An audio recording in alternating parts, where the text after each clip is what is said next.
Muy bienvenidos a esta nueva edición de Economía para Todos. Hoy es sábado 22 de abril ya y vamos a seguir hablando de las 50.000 viviendas de Sánchez volando, porque todavía hay mucho que decir y muchos datos que dar, porque ha habido, la verdad es que claro, cuando uno se inventa una cosa, o sea, o saca un conejo de la chistera y ni la de economía ni la del ramo saben nada, pues al final los periodistas pues andamos de aquí para allá, coge, toma, da, total, que el circo de los datos, pues eso es tremendo, así que es mejor tener los datos reales de lo que estamos hablando, de cuáles son las que de verdad viviendas que están pues para entrar a vivir o que ya las tienen más comunidades autónomas que ya han pedido, cuánta gente tienes ahí viviendo ocupada en el literal término de la palabra y cuántos, aunque son ocupados, son vulnerables, en fin, que hay mucha tramoya detrás de ese anuncio que lo único que ha venido es a fastidiar, esto es cosecha mía, a fastidiar los planes que tenía en marcha la Sareb para ir saliendo de pues todo ese volumen de pisos que se quedó, porque así se creó, para eso se creó la Sareb, después de que las cajas quebraran y pues tuvieron que soltar pues eso, miles de viviendas, y han pasado muchos años y algunas están pues que no se puede entrar, otras que sí, otras que con una pequeña rehabilitación, pero claro, todo esto como fue ¡hala! Ahí lo suelto, pues hay mucha confusión y aquí pues vamos a intentar dar un poquito de luz y sobre todo también insistir en esa ley de la vivienda. El otro día me comentaba Rotellar y me mandaba un documento que ha preparado la Francisco de Vitoria, que tiene detrás a un equipo de precisamente un observatorio de la economía, entre los que está Rotellar, pero también está el Legaz y otros, analizando la ley de la vivienda. Y como dijo aquí Soriano, vamos, lo peor que ha hecho este gobierno, lo peor. Si eso se llevara a cabo, sería lo peor. Y efectivamente sería no solo una solución, sino lo contrario, o sea, sería torpedear cualquier solución, dar paso a la ocupación, por supuesto menos viviendas, más caras, fastidiar a los propietarios, fastidiar a los inquilinos, o sea, todo lo contrario a lo que nos están vendiendo. Así que este es un tema que para mí debería de ser un tema de Estado en el que se sentaran con los expertos calmadamente, buscaran soluciones y, por supuesto, construyeran vivienda pública. Porque yo creo que ya lo he dicho aquí más de una vez, pero no me importa, soy consciente y lo repito. La operación Campamento es de cuando, no les voy a decir el Pleistoceno, cuando yo empecé a hacer información económica, pero más o menos. O sea, no nos tomen el pelo, o sea, si no han hecho ni una puñetera vivienda pública.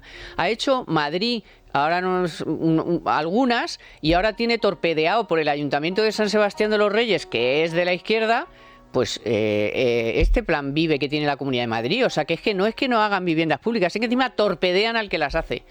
Así que vamos a ver si este asunto lo tratamos en este país con un poco de decencia y un poquito de responsabilidad, porque hay mucha gente que necesita una vivienda. Así que vamos a ver si encontramos estoy hablando en lo que yo me gustaría, un sueño, en fin, una quimera, pero bueno, oye, si no llora, pues el que no llora no mama.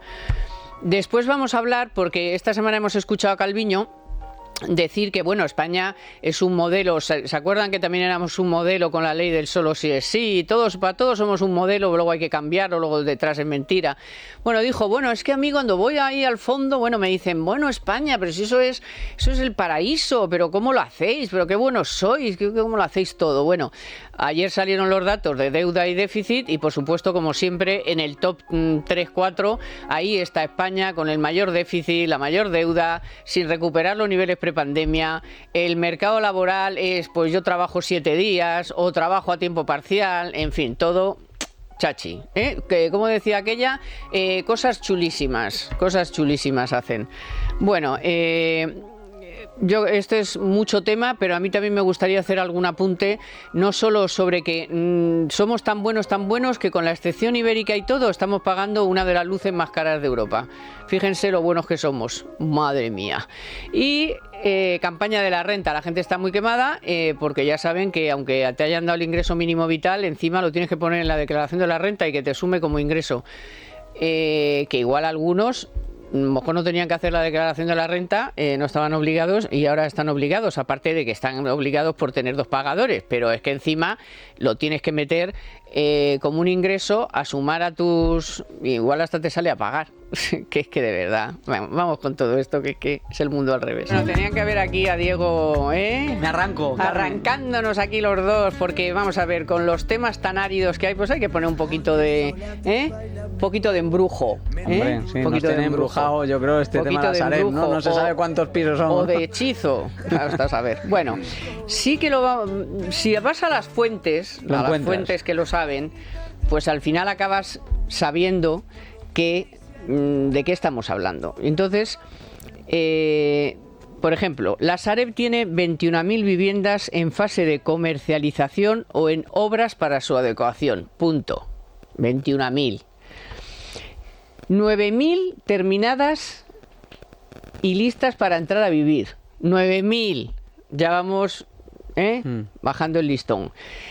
Es verdad que 11.900 están pendientes de actualización, que unas serán pues que, en fin, que lo han destrozado y otras serán pues menos, pero en realidad esto es de lo que estamos hablando. Así que ya lo tienen disponible las comunidades autónomas y los ayuntamientos. Sé que a lo mejor que por ejemplo Galicia, Murcia y también Valencia están ahí ya a la cola más o menos, se habían apuntado y tal. Vale, y luego tenemos 14.000 viviendas habitadas que potencialmente podrían pasar a ser vivienda social. Pero claro, eso pues no lo sabemos. De esas 14.000 viviendas que hay habitadas, 9.000 podrían mostrar esas familias indicios, fíjate cómo te lo digo, indicios de vulnerabilidad. Vaya usted a saber, está en estudio sí para firmar un alquiler social. Solo 2.000 ya están aprobadas como alquiler social. Y luego, del otro asunto de la ocupación, que también se ha hablado mucho, vale, pues hay un total de 5.600 viviendas ocupadas, 2.500 conflictivas, o sea, ocupados conflictivos, quiere decir que, vamos, que no se van ni con agua caliente o a no ser que vaya el desocupa, y vulnerables, que son 3.100. Y luego hay, como os he dicho me parece antes, 4.100 aprobados en alquileres sociales, 2.000 en convenio con las comunidades autónomas y los ayuntamientos, y luego alquileres sociales que ha firmado la Sareb con Servihabitat, que es quien hace la gestión, 2.100. Así que alquileres que mantiene Sareb porque los ha heredado al recibir activos con inquilinos dentro, 4.100. Esto es lo que hay de las 50.000 volando de Sánchez. Vamos, que pasado mañana no se puede meter nadie en ninguna vivienda, ni se la van a alquilar, ni nada que se le parezca. Todo esto está así. Y luego tiene suelo público, efectivamente tiene suelo identificado para construir como unas 10.000 viviendas. Es decir, que tampoco salen todavía las 50.000. Pero bueno, si es que da igual. Si es que vamos a ver, aquí el problema es que Sánchez, cada anuncio de estos que hace, pues como no tiene ninguna credibilidad, luego rascas un poco y ves que ha sido pues como eso, pues como hace Sánchez, que larga una cosa tal y luego no hay nada detrás, porque hay que decir que lo de el ingreso mínimo vital, hasta que se puso en marcha y no se le ha dado ni al 30% de los que se supone que se lo iban a dar. El cheque de los 200 euros de los alimentos los han cobrado unos poquitos, pero no hay forma de entrar ahí a ver cómo se rellenan todos esos datos. Y por supuesto, cuanto más vulnerable eres y no tienes ni ordenador en casa ni conexión a internet, como narices vas a pedir el cheque de los 200 euros. Bueno, total, que este es otro anuncio más, pero claro, en un momento en el que estás viendo que los alquileres están carísimos, que hay zonas en las que la gente no puede, en las que tampoco te puedes comprar una casa, pues es una irresponsabilidad más de Sánchez de salir ahí a decir, primero, que hay 50.000 de la Sareb, que poco menos que las iba a poner ya mañana para que la gente llamara a la puerta, y luego 45.000 que iban nuevas a construir, que claro, eso, pues construir unas 45.000 casas, pues te puede tardar 3 o 4 años, o sea, que eso será para otro día. Entonces, no sé, de verdad, o sea, el tema de la vivienda, sí es que es un tema muy preocupante y es un tema en el que deberían de ponerse de acuerdo, hablar con los expertos, ver cuáles son los problemas y no meter más presión y no hacer cosas contrarias a lo que realmente se necesita, sino buscar soluciones. Bueno, Buenas tardes. Fernando Valls y Diego Sánchez de la Cruz, que además hace mucho que no nos visita, es verdad, perdonad. Es que hoy teníamos el rollo ya cogido y entre el embrujo, el hechizo y el topo. Este tema es muy denso y creo que hay que desglosarlo en las tres patas que tiene. La primera, la ley de vivienda, que ya hablasteis en el programa la semana pasada sobre ella y no hace falta. Sareb, lo has explicado perfectamente. La Sareb, desde febrero de 2022, el Estado, el FROP, es mayoritario en el capital de la Sareb. Y lo que quería hacer, el plan que había iniciado un equipo directivo nuevo. Un plan económico. Sí, un plan económico político. Para desprenderse de esas viviendas que pertenecían a las antiguas cajas de ahorro. Por eso vemos que hay muchas en la Comunidad Valenciana, muchas en Galicia, en Andalucía, porque venían de la antigua CAM, de la antigua Caja Castilla-La Mancha, etcétera, etcétera, ponerlas a la venta. Y durante este tiempo se ha ido vendiendo. El plan era muy, bajo mi punto de vista, bonito, si me permitís el tiempo, porque a su vez tenía esa parte social y la mayoría de compradores no eran esos fondos buitres los que habla el gobierno, sino eran particulares que se interesaban por estas viviendas. ¿Qué pasa? Que ahora ese parque que queda, pues uno has dicho que una parte está, vamos a decir, habitada / ocupado, y hay otra parte pues que todavía no se ha vendido. ¿Por qué? Y eso es otro problema, porque están zonas que no son atractivas, porque está o a las afueras de las ciudades, o a las afueras de los pueblos, o hay un suelo en medio de un polígono, o hay un suelo en medio de un secarral, con perdón también. Y ese va a ser un problema, es decir, habría que ver ese fact-checking que tenemos que hacer los periodistas dentro de unos años cómo queda. En segundo lugar, creo que aquí hace falta culpar a todos los gobiernos. La política de vivienda es una política fracasada. Nadie ha acertado. Y sobre todo en las grandes ciudades. Y Sánchez se saca este anuncio muy electoral de la manga, pero es que lleva gobernando desde junio de 2018. Es decir, la política de vivienda requiere muchos años. Ni siquiera los pisos de la Sareb van a estar disponibles cuando acabe la legislatura en cuanto a reformas. Pero es que un bloque, me decía Joan Clos, por ejemplo, el presidente de la patronal, que un bloque de pisos, si un promotor se da mucha prisa en construirlo, serían 2 años.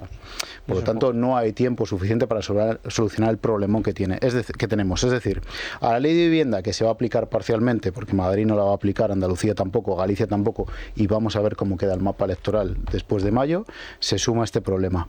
Y luego hay una tercera pata que no la has citado, Carmen, pero que a mí es la que más me gusta. ¿Por qué? Porque es la que va a echar mano al sector privado. Yo esta semana, y es la que anuncia en el Congreso Sánchez, de coger fondos europeos y decir, aquí tienen 4.000 millones de fondos europeos.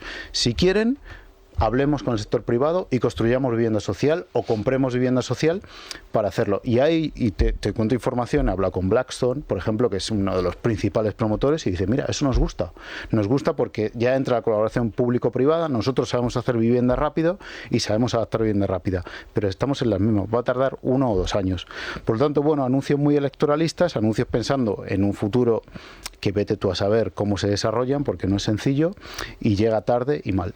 Pero que es que no puedes engañar a la gente con estos asuntos, la verdad te lo digo. Es que no se puede. Pero ahí está cada uno también para ver. Por ejemplo, te pongo el ejemplo. Se ha criticado mucho de que en Madrid hay 500 viviendas de la Sareb solamente. En el desglose que ha hecho el gobierno, solo hay 500 viviendas de la Sareb. ¿Por qué? Pues porque ese parque de vivienda que se ha ido vendiendo, pues en Madrid se ha comprado. Ha habido particulares que lo han comprado. Por eso quedan tan pocas en Madrid y quedan tantas en Comunidad Valenciana, en Murcia o en Andalucía, porque yo te digo, están ubicadas en sitios que no los compra la gente, que no los quiere. Y luego otro problema, esto no se puede, es decir, la Sareb no puede coger y en su página web publicar dónde está cada vivienda. ¿Por qué? Porque al día siguiente tiene un ocupa, que da una pata en la puerta y se mete en la vivienda. Entonces es una decisión que requiere, pues, explicarla muy bien y segundo, sacarla del debate electoral. Esto tenía que haber llegado hace muchos años. Sí.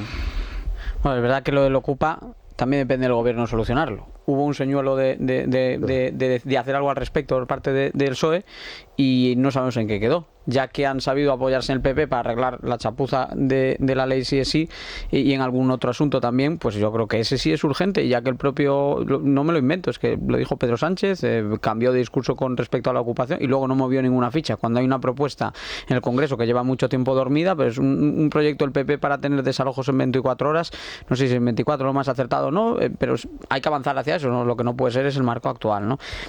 Mira, yo, Carmen, Fernando, esta semana di una clase en una escuela de negocios casi todos mis alumnos eran de fuera, todos, sin excepción. El boom que tiene Madrid ahora mismo es tal que hay escuelas de negocios que están directamente volcadas en estudiantes extranjeros, y eso es muy, muy interesante y muy bueno para Madrid.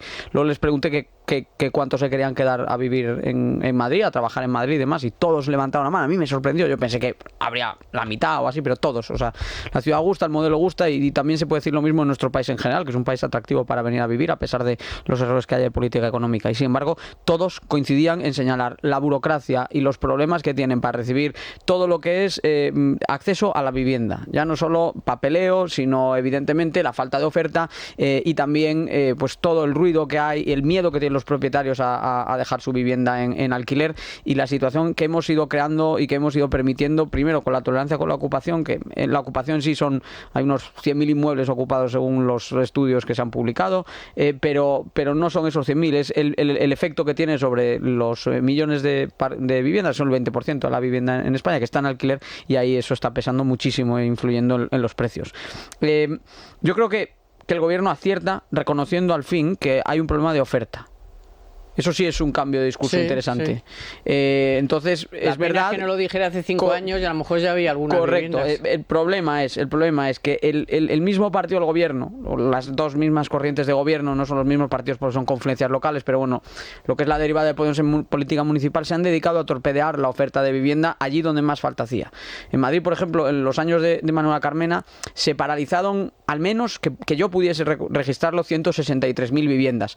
Almeida habla ahora de 200.000, yo no sé la cifra, estoy seguro, no digo que mienta, pero yo sí sé que se puede decir que 163.000 viviendas fueron paralizadas. Si el alcalde habla de 40.000 más, pues sus razones tendrá, ¿no? Pero al menos 163.000 viviendas fueron paralizadas por los gobiernos del PSOE y Podemos en Madrid. Y luego están pues esos anuncios como la Operación Campamento, donde hay buena voluntad, al parecer, al fin, después de años y años de gobierno, pero no ha cambiado nada. Realmente desde 2018 hasta ahora lo único que seguimos viendo es reunión de la comisión para estudiar la comisión. No hay grúas, que luego no hay grúas. Eso es lo que queremos, grúas. Entonces hay un problema de oferta. El discurso del gobierno hace aguas, no tanto porque lo que diga ahora no tenga algo de sentido cuando habla de oferta, sino porque lo único que ha estado haciendo es taponar y evitar la oferta. Y termino con un último comentario. Sí. Desarrollar obra nueva en España es entre 10 y 12 años de papeleo si estamos hablando de empezar desde cero. Si tú tienes un suelo donde no hay nada, nada susceptible de protección por biodiversidad y demás, que todos estamos de acuerdo, ¿no? Pero un suelo donde no hay nada, pero no está calificado como urbanizable, toda la suma de informes, que además van de cola en cola porque no se tramitan simultáneamente, todo el papeleo y toda la burocracia, más los propios tiempos de construcción, 2 años en el caso de un gigante, pero 3-4 años en el caso de un promotor pues normal, ¿no? Estamos hablando de 10-12 años de espera desde el momento en el que tú empiezas a pedir los papeles y el momento en que finalmente se termina. En el caso de la Operación Chamartín es que es más vieja que yo tengo 34 años y la Operación Chamartín tiene un año más que yo, 35. ¿Qué me vas a contar? Entonces, ese es el problema. Yo entre Chamartín y Campamento me he pasado mi vida económica. Y a mí me da ganas de llorar cuando paso por Campamento, porque cada vez que paso me digo, pero qué terreno más madre mía. Vamos. Qué terreno más inutilizado. Y luego hay eso es evidente, todo lo que ha contado Diego es así. El problema en Madrid, pues que no hay operaciones. Te añado otra más, los Berrocales. Los Berrocales llega siendo un solar con calles ya diseñadas y todo, bastantes años ya, ¿no? Y luego hay que añadir otro problema que a mí me hubiera encantado que hubiera entrado en esta ley de vivienda, y es la regulación de los alquileres turísticos, que son un problemón y que están quitando oferta del parque de alquiler para meterla en vivienda de alquiler turístico. Hubiera sido ideal eso, hubiera sido ideal meter la ocupación. Es decir, el PSOE tiene ganas, porque yo he visto iniciativas del PSOE en el Congreso donde decía que apoyaba esa, o al menos que secundaba una iniciativa para poner punto final a la ocupación, que es un problema también. Y luego, otra cosa importante... Hombre, lo de los pisos turísticos es raro, porque con la paliza que nos han dado con que eran los malvados de la película y no sé qué, y luego no hay absolutamente ni una línea. Ahí dicen que es una regulación autonómica y que no era... Y lo demás también. Y el resto... Pero hubiera sido o propicio fijar un marco legal, porque lo que está pasando, yo conozco a algún propietario que ya está pensando en sacar del alquiler su vivienda que tiene alquilada para meterla en alquiler turístico antes de que entre en vigor la ley, que queda un mes y pico. Y luego, otra cosa importante, y es, ¿qué opinan los fondos de inversión? Los que te he hablado, los Blackstone, por ejemplo, por citar el más potente, ¿no? Pues yo esta semana he estado hablando con ellos y están muy pendientes de lo que pasa en estas comunidades donde sí se va a aplicar la ley de vivienda y la intervención de precios. Y ahí me quiero fijar porque trabajo en un medio catalán en Barcelona. En Barcelona lo que puede pasar, lo que puede ocurrir con la ley de vivienda es que los grandes de la inversión inmobiliaria se marchen, huyan. Porque ahora hay una ley que está parada, gracias al gobierno, pero pero la ley de vivienda faculta la intervención de precios. Pero Entonces, antes de que se parara, ya dejó unos cuantos datos muy negativos sobre el límite del alquiler. Y además, ¿no quieres irte a Barcelona porque no es suficiente tiempo? Vale, pues vete a Berlín, vete a Estocolmo, al ejemplo de tantos. Sí. Bueno, entonces, en España tuvimos un programa de renta antigua muchos años. Sí, esto es franquismo puro. Franco, ¿de acuerdo?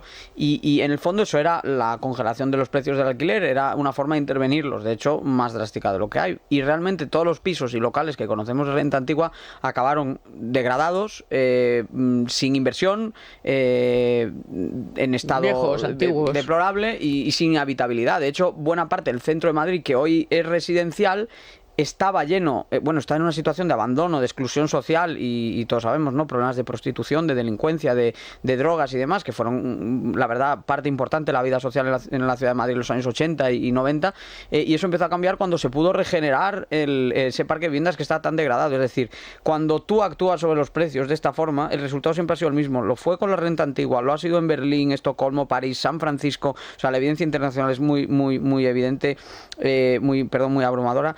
Y la propia España, en el último año, depende del servicio inmobiliario al que te vayas. Servia Habitat incluso ha hecho un cálculo a 2 años y te sale una caída más del 20% de la oferta de vivienda. Si te ciñes solo a los últimos 12 meses naturales, Idealista lo tasaba en un 5%. Bueno, el caso 23%, es que es un desastre. En Barcelona cayó un 10%.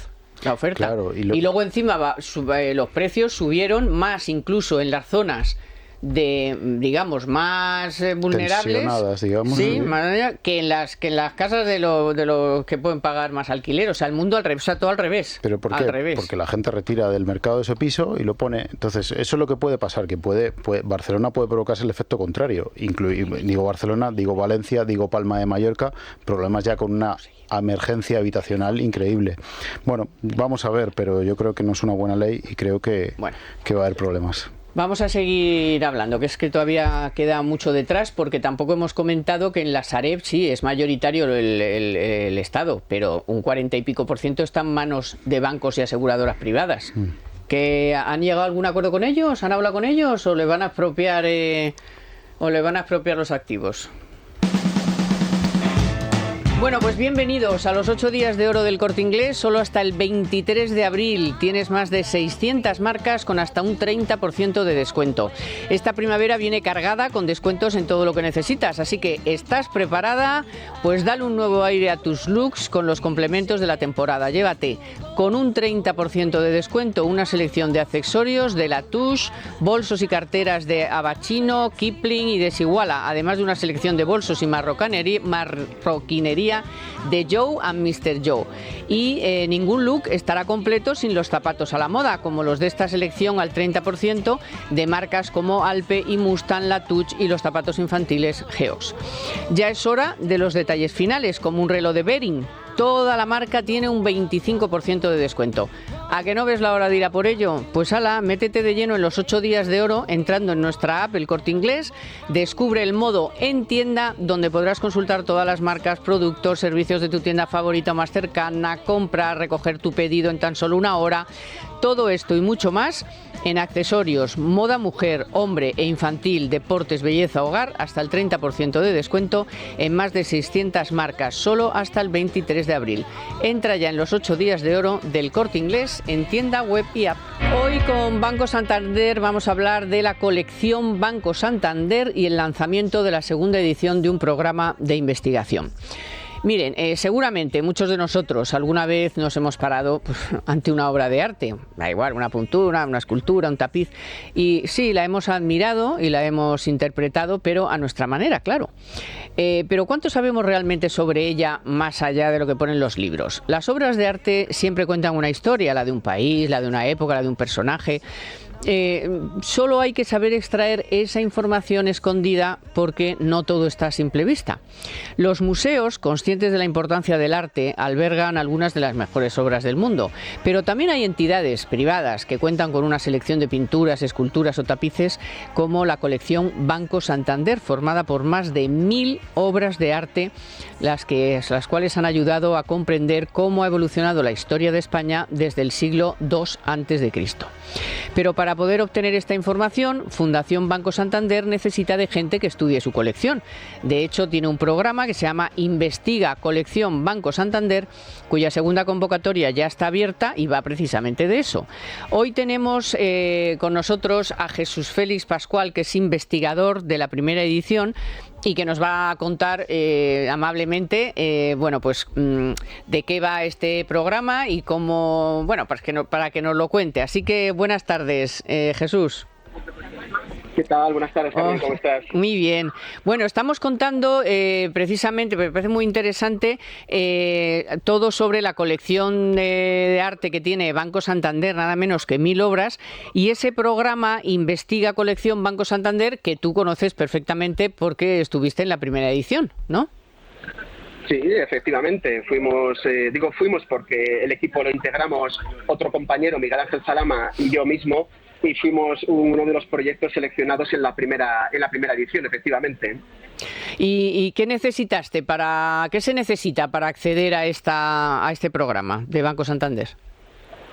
¿Qué te pidieron? Pues hay que solicitar una propuesta, hay que presentar un proyecto que tenga que ver con el conocimiento de los fondos, ¿no?, de la colección Banco Santander, y además acreditar una trayectoria, una experiencia en la investigación de dicha tipología o de dicho género. En nuestro caso estudiamos los tapices y efectivamente mi colega y yo tenemos una trayectoria ya larga dedicada precisamente al estudio de los paños, y por eso, pues bueno, la comisión que eligió los proyectos consideró que nuestra trayectoria era sólida en ese sentido y que aportábamos un punto de vista novedoso al estudio de la colección.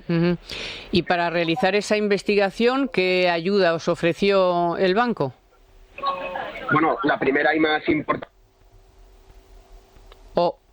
A veces estas colecciones disponen de catálogos, pero a veces son muy antiguos, hay que ver las piezas en directo, y por supuesto Banco de Santander ofrece ese primer contacto, ¿no?, in situ con las obras. Y luego, bueno, los premios llevan una dotación económica, llevan aparejada una dotación económica que ayuda también al desarrollo de la investigación. Claro, para poder dedicarte, no te digo yo en exclusiva, pero poder dedicarte un tiempo, claro, ¿no?, a ello. Claro, porque bueno, hay que acceder a libros, hay que consultar fondos de bibliotecas, de archivos, hay que solicitar préstamos interbibliotecarios, y eso lógicamente todo pues lleva aparejado un gasto. Ya. Y ya por último, Jesús, bueno, supongo que como te ha ido bien, ¿no?, y estás contento, pero ¿cómo valoras esta iniciativa de un banco privado, pues que, oye, que ponga en marcha estos fondos para gente que bueno, pues es investigadora, que se dedica a ello? Supongo que tendrás una buena experiencia y que nos podrás contar que, bueno, pues que la iniciativa pues fue buena, ¿no? Claro, vamos a ver, creo que es digna de elogio porque muchas instituciones o particulares muchas veces tienen grandes colecciones que no se dan a conocer por falta de medios o porque no se han realizado estudios en profundidad, y tenemos que tener en cuenta que esas colecciones forman parte de nuestro patrimonio. Las piezas, por ejemplo, que nosotros hemos estudiado, los tapices de colección Banco Santander, son una colección tremendamente singular. Hay ejemplares que no existen en otras colecciones y que incluso en museos muy prestigiosos. Por lo tanto, estudiar, difundir y poner en valor lo que no deja de ser también nuestro patrimonio es sin duda una acción importantísima, ¿no? Entonces, en ese sentido, yo creo que es probablemente lo más destacado de este tipo de acciones. Dar a conocer el patrimonio que al fin y al cabo lo posee una institución, pero es el patrimonio de todos. Pues muchas gracias, Jesús Félix Pascual, por poner, bueno, pues por atendernos y por contarnos esta bonita experiencia que tuviste, y que espero que, bueno, pues pueda seguir continuando con esa tarea en el futuro. Muchas gracias. Muy bien, muchas gracias a vosotros por la difusión. Un saludo. Adiós. Hemos terminado con lo que es la Sareb y quizá la ley de vivienda por hoy, claro, porque esto no se sabe nunca cuándo vuelve a aparecer, pero hay dos datos de esta semana que son muy preocupantes. Uno, Banco de España, más de 500.000 hogares van a acabar necesitando ayuda para pagar la hipoteca. Ya estamos viendo que el Euribor vuelve otra vez y ya se acerca otra vez al 4%.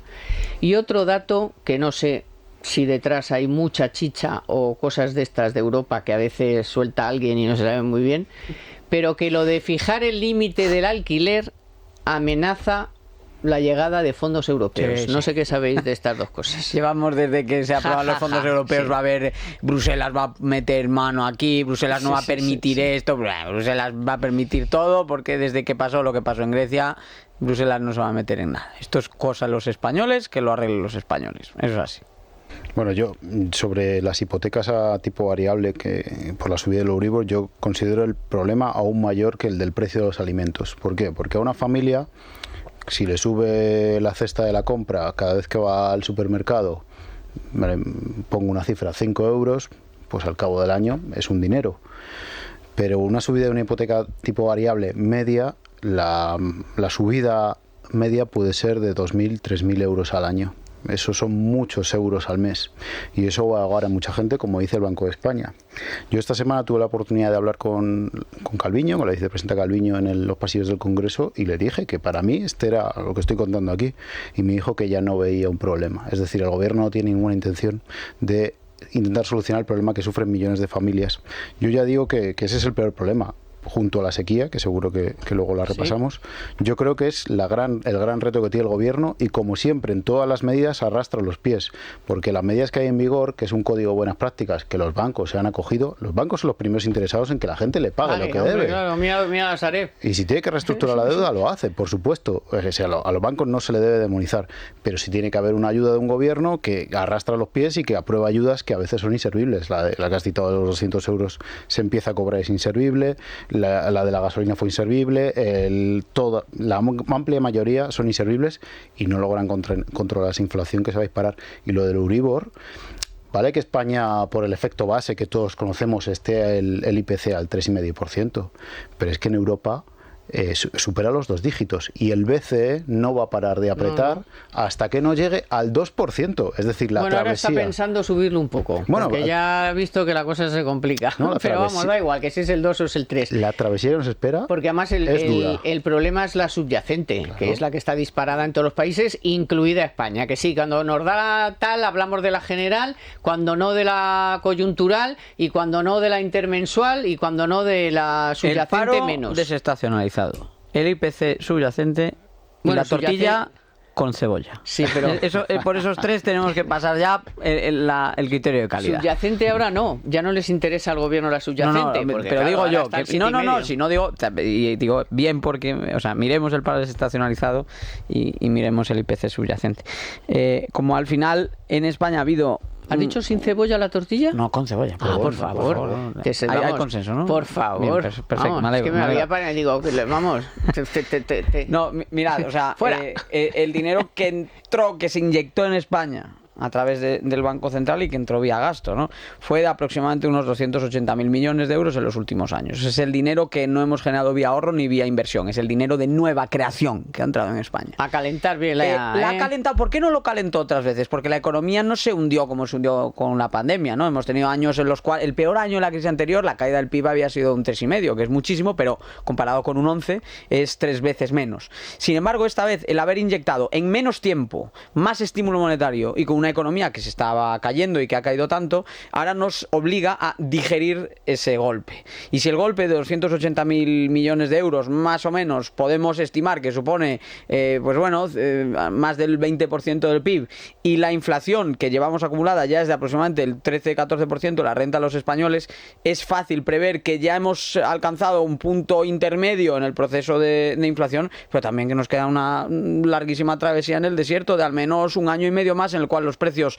en comparación con lo que eran en 2020-21 van a ser altísimos, y por lo tanto la situación de esas familias es muy delicada, de todas. Luego hay otras que tienen, como decía Fernando, esa situación añadida de que por tener una hipoteca con un tipo variable y esta política monetaria se ven golpeados. Nosotros desde aquí en el programa, yo recuerdo muchas veces hemos hecho pedagogía, que la gente intente renegociar, mirar sus condiciones y trabajar con el banco, porque el banco lo último que va a querer al final es, siempre se dice, ¿no? Si debes un euro, ¿no? Y si le debes 100, el problema lo tiene el banco. Pero mira, el miércoles el discurso del presidente de Sánchez era presumiendo, sacando pecho de lo económico. Mira, pero no, espera un momento. Porque eso mismo hizo la vicepresidenta económica Calviño, que a pesar de todo lo que hemos dicho aquí, es que sois unos cenizos, hombre. Pero si es que mira cómo está España. La semana pasada estuve en Washington, como sabe, porque presido el principal órgano consultivo del Fondo Monetario Internacional, y todas las entrevistas que hice preguntaban cómo es posible que España esté teniendo una situación tan positiva en un contexto internacional tan complejo. ¿Cuál es la receta de política económica de España? Desde fuera nos admiran, nos respetan. Vamos, que no puede besarse ya más ni ponerse más medallas aquí esta mujer. Además es la política económica que hago yo. Quiero decir que no miente. Quiero decir que no miente porque el FMI sí que le está encantado con el gobierno. Lo que no sé si eso habla bien del FMI. Bueno, el FMI acaba de decir que no vamos a recuperar los niveles prepandemia hasta el año 24. Sí, pero eso es una previsión macro. Y eso por ejemplo. Sí, los economistas, los técnicos del FMI lo han dejado claro en su... Los políticos que digan pero los directivos del FMI, donde hay mucho político metido, estos están encantados con este gobierno, pero ojo, con el anterior y con el próximo también, porque al FMI le encanta ensalzar las reformas que se está haciendo, sean de un signo del contrario y demás. O sea, desmitifiquemos por favor al FMI. Esos están como están ahora en la Comisión Europea, que están a por uvas, a sus rollos macabeos, a lanzar cosas de estas de como el coche de combustión, y que si vamos a consumir menos no sé qué, y menos energía, y ahora vamos a comprar menos grano a Ucrania, yo creo que cosas de estas que dices, Dios mío, pero Fernando tiene más acceso a inteligencia política que yo, pero yo creo que Fernando sabe que el gobierno intenta empujar este discurso porque sabe que tiene un problema en la valoración de las encuestas de la economía. Hay pesimismo en torno a la economía. La gente la sigue citando como el principal problema y la gente en general dice que es pesimista. Entonces, la batalla por controlar ese discurso, ese relato, va a estar ahí. Pero claro, está ahí por algo, porque los españoles... Si la izquierda convenciese a los españoles de la economía va mejor, la izquierda lograría revalidar el poder. Está claro que tiene un problema por la economía y lo saben. No da un voto la economía, salvo que vaya mal. Salvo que, es lo que me quiero fijar. Mira, recomiendo al oyente madrileño que se pase todas las tardes a las 8 de la tarde por una calle que se llama Corredera Baja de San Pablo, en el centro de Madrid, y vea la cola que hay de gente intentando conseguir una cena. Las colas del hambre, que decíamos en la pandemia. Sí, pero ahora ya se nos olvida. Las colas del hambre. En un sitio donde mucha gente va al teatro, hay un teatro importante al lado, pues al lado hay centenares de personas que cada día en Madrid, solo una cola, van a pedir algo para cenar. Es decir, no me lo creo. No, yo ese discurso no lo comparto. Un país donde el paro es estructural y el paro juvenil no lo logras atajar, pues yo tampoco me lo creo. Y soy muy pesimista, porque yo tengo familiares que en paro, y sobre todo tengo un familiar muy directo en una situación parado de larga duración con una edad considerable, que no encuentra trabajo. Entonces, ¿a esa gente le vas a contar que la economía va fenomenal? Pues yo no les compro el discurso. A esos y a los que los contratos son de 7 días, así, cientos de miles, que trabajan 7 días y luego no trabajan hasta el mes siguiente. Los que trabajan media jornada, porque no pueden trabajar la jornada entera. Y luego, esto ya, más cafeteros. Ayer salieron los datos del déficit y la deuda pública. Es que estamos en el top, como siempre, con los torpes del pelotón. Pero mira, como ejemplo, el país que más deuda tiene y que más déficit, no de los más, pero arriba, en el top. Con el paro, Carmen, los problemas que tiene el mercado de trabajo español no son nuevos, no han aparecido durante este gobierno. Ya sabemos que había un problema de siempre ha habido pero un problema. Pero lo iban a arreglar. El problema es que, bueno, obviamente lo iban a arreglar y no lo han arreglado, pero lo triste es que sí es cierto que en el mercado de trabajo se lograron mejoras importantes en todo lo que sería el periodo 2010, último año de Zapatero, que hubo ya algunos cambios en el mercado de trabajo, 2012-13, reforma laboral con muy buenos resultados, e incluso al principio del gobierno Sánchez, porque se activan ERTEs con buen criterio, de modo que hay una década de buen trabajo en el mercado laboral, y yo creo que como españoles hasta podríamos estar orgullosos de haber conseguido un consenso nunca declarado, pero sí implícito en avanzar hacia un mercado de trabajo más dinámico, más duradero y demás, y sin embargo lo que hemos hecho desde 2021 a 2023 ha sido maquillar. Entonces, solucionamos algunos problemas. Por suerte, el desempleo ya no está tan alto. En gran medida es por la reforma laboral que permitió ajustar de otra forma y no tanto vía paro, sino vía moderación salarial. Faltan por lo menos 1 millón. Claro, pero un millón de los que hay que contabilizar. Vale, pero es que es a lo que voy. Que no lo digo yo, lo ha dicho Eurostat y lo ha dicho también la IREF. Claro, pero a eso voy. Y que los últimos 2 años lo único que ha hecho Yolanda es maquillar. Entonces, un 10 en maquillaje, un 0 en gestión. Yo creo que estamos viendo una salida de esta crisis a dos velocidades. Permitidme que vuelva otra vez a las colas del hambre, pero es que hay gente... Es un espejismo lo que vamos a ver este verano, lo que hemos visto en Semana Santa con el turismo, lo que vamos a ver este verano, lo que vemos cada día en los centros de las grandes ciudades, lo que vemos en los centros comerciales, lo que vemos en las ganancias de las empresas, porque es evidente que las empresas van bien, el impuesto de sociedad va bien, la recaudación está, bueno, es histórica, pero hay gente que lo está pasando muy mal y a la que no le llega el ingreso mínimo y a la que el cheque de 200 euros no le ha llegado, no lo ha solicitado la mitad de la población que tendría acceso a ella por renta, eso significa que hay gente, al menos 2-3 millones de personas excluidas. Que se lo tienen que dar de oficio. Solo tendrían que pedirlo. Y ese es otro problema, lo has citado antes, es que la gente, para recibir cualquier tipo de ayuda, aunque sea mísera, de 200 euros, porque es muy poco con la que está cayendo, tiene que hacer la declaración de la renta. Y hay gente que a lo mejor no quiere hacer la declaración de la renta. Y no pensemos mal que quiere mantenerse en la ilegalidad. No, es que tiene que pagar a un asesor para que haga la declaración de la renta. Sabe, o sea, y entonces te dan 200 euros y entre los 60, es imaginario, ¿eh? Entre los 60 o 70 que le tienes que dar al asesor para que te haga la declaración de la renta y otros 60 o 70 al gestor para que te solucione los 200 euros, dice, joder, pues para 80 euros yo no me hago todo este viaje. Sí, Si es que es así. Pero y mira, sin embargo es muy fácil. Como dijo en su día, cuando todavía no se había convertido en un mentiroso compulsivo, Escrivá, que dijo, el ingreso mínimo vital, lo primero que dijo fue, como tenemos todos los datos, 500.000 los voy a dar de oficio. Porque claro, si Hacienda tiene todos los datos, Hacienda sabe que tú eres vulnerable. Punto. Que te está engañando, pues persigue. O sea, es que dice, es que si hacen eso... Ya, y los 20 céntimos de la gasolina, al de la Moraleja también, al de la Moraleja y al de ahí, como has dicho antes, para no meterme con nadie, el berrocal que como no hay nadie, pues los berrocales. Bueno, pero porque ahí debería haber 100.000 viviendas que han tapado, ¿no? Pero, paréntesis, José Luis Escrivá, efectivamente, eres un mentiroso y no dejaré de recordártelo durante todo el tiempo que ocupes el cargo, ministro. Y cerramos el paréntesis. Mira, nos hemos pasado muchos años en esta casa hablando de inflación cuando no había inflación. Los economistas mayoritariamente liberales que estamos vinculados a Libertad Digital hablamos mucho de inflación, incluso en un entorno en el que no había inflación.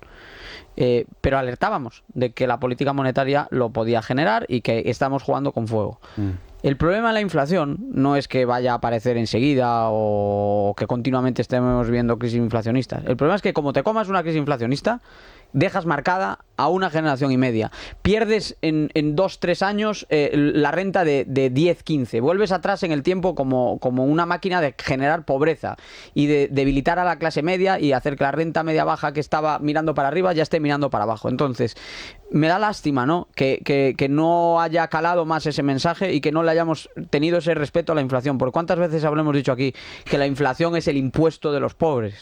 Pues efectivamente, lo estamos viendo. Es el impuesto de todos, pero sobre todo de los pobres. Y ahí está, la renta disponible está a niveles de 2013. ¿Y cómo estaba España en 2013? Estaba prima de riesgo y demás. Y que darle a la máquina de hacer billetes tenía consecuencias y las iba a tener, y que no reducir el gasto público y seguir gastando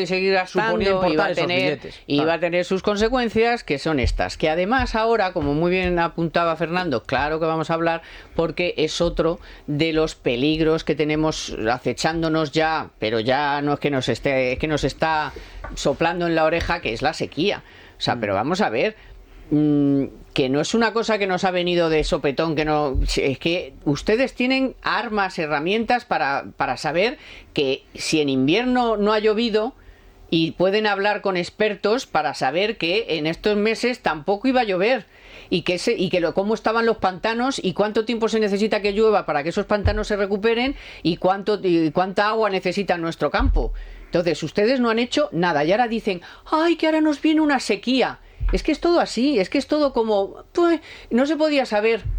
¿Cómo que no se podía saber? Claro. Lo intentan solucionar con un decreto de ayudas que son necesarias porque los agricultores y ganaderos lo necesitan. No, si es que lo de las ayudas es toda una filfa. Tienen que llegar rápido. Yo, desde que era pequeñito, recuerdo que cada X tiempo había sequías. La pertinaz sequía. Antes Claro. a mí todavía más, porque yo he vivido, cuando vivía Franco, la pertinaz sequía. Eso era un clásico, hombre. Renta antigua Era- y pertinaz sequía. Los No, pero- pantanos, pues se incide por la pertinaz sequía. La situación este año a mí me tiene muy alarmado. Decía antes que hipotecas a precio variable, precio de los alimentos y sequía, que está muy relacionado con el precio de los alimentos. Claro, Yo esta claro, semana estaba hombre. con los agricultores y ganaderos y me contaban lo mismo. Dice, el cereal de secano no tenemos cosecha este año. El olivar dañado. Los árboles frutales con daños ya si no llueve. Y es que las previsiones es que no va a llover, que va a ser un mes de mayo también bastante seco.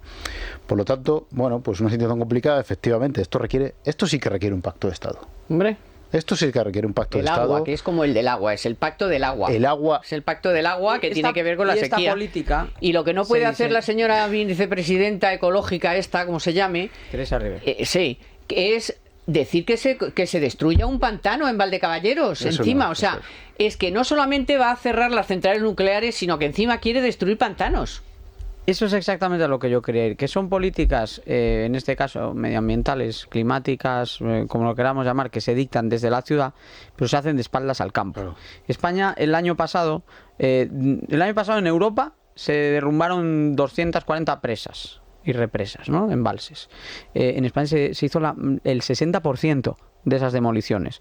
O sea, estamos yendo contra parte de lo que nos permite infraestructuras vitales para gestionar el agua y estamos haciéndolo de espaldas a todos esos pueblos donde además nadie habla ni de que el PP ni del PSOE, son gente que piensan todos lo mismo en este tema del agua, porque genera un consenso, el consenso propio de quien conoce el campo.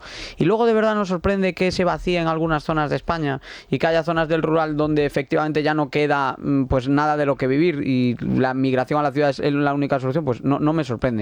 La gran paradoja de Teresa Rivera es que iba a ser la ministra de lo verde. Ya sabíamos que iba a ir contra las centrales nucleares o sabíamos que iba a ir contra las presas, pero es que al final lo que ha terminado siendo también es la ministra bajo la cual se le están embargando miles de millones de euros a España porque tampoco le está pagando lo que le debe a los inversores de renovables por la famosa retirada de las primas, que no lo hizo ella, que solo se trata de pagar y tampoco paga. Entonces ni siquiera a los verdes, o sea, le está fallando a todo el mundo Teresa Rivera. Bueno, y es también la ministra, perdona, que está viendo salir de La Coruña todo el carbón que se va a cascoporro a Alemania para que ellos hagan sus fábricas de coches eléctricos. Y aquí no podemos ni abrir nuestras tierras para ver, sacar el petróleo, sacar el gas, las tierras raras, por supuesto el carbón, ni te cuento, cerramos las centrales nucleares y derruimos los pantanos. ¿Pero qué es esto? Y encima le estamos pagando dinero a Francia y Alemania para que a los franceses y a los marroquíes les salga más barata la luz. Pero una última cosa sobre el agua. Yo no entiendo. Esto tiene una solución. Se llama Plan Hidrológico Nacional, pactado por PSOE y PP. Que los valencianos y murcianos y castellano-leoneses, castellano-manchegos necesitan agua y los andaluces más. Oye, ¿por qué no hacemos el maldito trasvase del Ebro ya? Que estamos tirando ¿Por qué agua no al quieren mar. los catalanes? Son debates de mediados de los 90, ¿eh? Permitidme Hombre, que lo de Aznar, simplifique y sigue sin tanto. Aznar. Estamos tirando el agua al mar. Haced un trasvase del Ebro ya. ¿Qué pasa? Que cuando alguien, y esto también la culpa la tiene el PP, cuando alguien intenta desde el gobierno central hacer el trasvase, pues llegan los valencianos y dicen, no. Perdón, los aragoneses dicen, no, el agua es nuestra. Y los catalanes no, el tampoco agua es de quieren saber todos. nada de eso. Por lo tanto, solucionémoslos ya. A ver quién le pone el cascabel al gato de una vez. Que fíjate los catalanes ahora, el problema que tienen, yo creo que de toda España, no sé de toda España, pero bueno, Andalucía y tal, fatal. Pero los catalanes tienen... Sí, bueno, tú sabes ahora que estás... los de Asaja La contaban... sequía de Cataluña, vamos. Contaban que el interior, las zonas del interior de Cataluña, donde hay mucho frutal, claro. viene mucha fruta de a todas las comunidades autónomas desde el interior de Cataluña, está seca, no hay agua, y eso Vale, está pero sufriendo. como durante muchos años han estado intentando cerrar todas las vías para que otras comunidades autónomas, no te digo Valencia, que siempre estaban, que los puertos no les superaran, que el otro les superara, pues ahora os ha tocado a vosotros tener una sequía del carajo y por no haber permitido un plan general para todos, Claro. pues el agua se va al mar, las otras cierran los pantanos, no tenemos energía nuclear, o sea, en fin. Bueno, vamos con la noticia de la semana telefónica, porque fíjate, esta noticia tampoco se podía saber. En Economía para Todos, la noticia de la semana con Telefónica. Y hablamos de los créditos ICO. ¿Cuántas veces dijimos aquí, madre mía, pero quién va a pagar ahora los ICO después de la pandemia? Pero si no hay un duro. Bueno, pues Los créditos ICO clasificados ya como morosos, es decir, que han incurrido en impago objetivo, ¿saben cuánto subieron en 2022? Un 177% en tasa interanual, y los dudosos, de momento no morosos, un 29,6%. Son datos del Banco de España. Los activos dudosos aumentaron un 78,8% en el último año. Así que la ratio de dudosos aumentó 3,6 puntos. ¿Qué está haciendo el Banco de España? Pues hombre, por lo menos reclamando a la banca que sea un poquito prudente, porque podría necesitar mayores dotaciones por deterioro del balance como consecuencia de la potencial materialización de algunos de los riesgos, en especial, pues claro, la erosión de la capacidad de pago de empresas y familias. ¿Cómo está de marchosito? Vaya sábado. Es que es muy duro el tema. Todos los temas son duros. Porque otra cosa que no se podía saber, si es que de verdad, o sea, los que escuchen este programa dirán, pero hombre, pero si esto ya lo dijo fulanito, pues Diego, Fernando, Domingo, Carlos, en fin, Israel, todos. Resulta que no deflactar la tarifa del IRPF, como estamos en pleno proceso de declaración de la renta, esto enfada mucho, pues el tipo medio va a marcar récord histórico. Amiga, claro. es lo que tiene. Es lo que tiene, ¿verdad? ¿Qué hemos estado diciendo durante todo este tiempo? Déjense de mandangadas de que si el IVA del pan, que si el IVA del no sé qué, que si los 20 céntimos de edad. Deflacten ustedes la tarifa, que llevan 4 años robándonos con la inflación. Sobre todo como Joe Biden, que en los dos últimos años. Mira, yo estaba buscando aquí en el archivo, yo publiqué un informe en el año 2016 que lo contarías aquí de seguro, la no deflactación del IRPF. Entonces, que no se había tocado desde 2008. Montoro, claro, esto viene de Montoro. Sí. Desde no se había tocado desde 2008. Entonces, desde 2008 hasta 2016, el golpe era de 430 euros por contribuyente. La verdad es que creo que no me hizo caso nadie. Pero han pasado los años y al final, pues mira, teníamos razón. Es que no ajustarlo al final supone una progresividad en frío, que básicamente ganando más en términos nominales y menos en términos reales, puedes terminar dando el escalón. ¿Y qué comunidades sí lo han hecho mejor dentro de la tarifa autonómica y cuáles lo han hecho peor? Andalucía es la que mejor ha aplicado la tarifa a las rentas bajas, Madrid en la zona de las rentas medias altas y Andalucía en la zona de las medias bajas, y la que peor lo ha hecho en general ha sido Aragón y Cataluña. Aparecen en general en renta baja, media y alta las que menos han repercutido, modificado o alterado los umbrales, los tipos, los exentos, en definitiva todo lo que compone el impuesto para ajustarlo a la inflación. Claro, porque Madrid ha hecho primero ha hecho anuncios, pero ha hecho también, o sea, esos anuncios se han convertido en realidad. Claro, subes umbrales, bajas tramos. Y ahora mismo esta misma declaración de la renta que estamos haciendo ya en la Comunidad de Madrid es muchísimo más el ahorro que, por ejemplo, en Cataluña, que siempre, en comparación con Madrid, siempre sale. Sí, para una renta media lo de Cataluña son 600 euros más de lo que hubiese pagado hace 2 años por el no haber ajustado el IRPF. Eso es una renta media, 590 y muchos euros más solo por no deflactarlo. Increíble. Hay un mapa, publicamos esta semana en La Vanguardia, un mapa de cómo queda la declaración de la renta dependiendo de la comunidad, y efectivamente el color de Madrid era clarito porque es donde menos IRPF se va a pagar, pues el de Cataluña está disparado. Y esto enfada mucho, ¿eh? ¿Lo pusisteis en negro o no? Se enfadó mucho, azul muy oscuro, se enfadó mucho el lector catalán, es que esto duele. A ver, yo recuerdo en el 1 de abril de 2022, cuando Feijóo toma posesión como presidente del PP en el Congreso de Sevilla, lo primero que dice es deflactar la tarifa. Entonces el gobierno le dice, no, porque esto es una medida del PP, y, oiga, pero es lo justo, pues es que se están haciendo recaudación récords. Las arcas del Estado nunca han estado tan llenas. Pues tenemos una alegría a los contribuyentes. No. Entonces le proponía a los periodistas ahí los corrillos. Oiga, pues mire, pues fije el umbral. Imagine, no quiero deflactar la tarifa a los que conducen el Porsche y el Ferrari se han beneficiado a los más ricos porque son malísimos. A eso les doy los 20 céntimos de la gasolina. Para el Porsche. Pues fije un umbral, ¿no? Y a partir, no sé, de 50, 60 para abajo, defláctame la tarifa. No, pues están empeñados en que no, y no se va a hacer. Pero bueno, yo creo que el contribuyente es inteligente, y sobre todo en este periodo de aquí a junio es que lo de mayo va a caer mal, porque como te salga a pagar y no te tendría que salir a pagar solo por el hecho. Al final de mayo ya te has enterado de lo que hay, pues y algún voto va a mover eso. Yo al PP le insisto siempre, no abandonen esa bandera, porque esa bandera es o sea, haces eso y te olvidas de que si los 20 céntimos, que si el 0,5, que si bajo el pan, que si que además se ha demostrado que los precios, aunque hayan bajado el IVA, han seguido subiendo. Claro, porque la base sobre la que O se sea, calcula que el IVA sube. es dinero que has tirado, o sea, que es que no has conseguido nada. La gente sigue sin comer pescado y sin comer carne porque no lo puede pagar, el aceite lo compras como puedas, cuando Pero puedas. yo no veo una oposición fuerte en el plano económico. Bueno, perdona, han creado un observatorio en el que están, uno de ellos es nuestro amigo Santa Cruz y otros muchos muy buenos Sí, que conozco están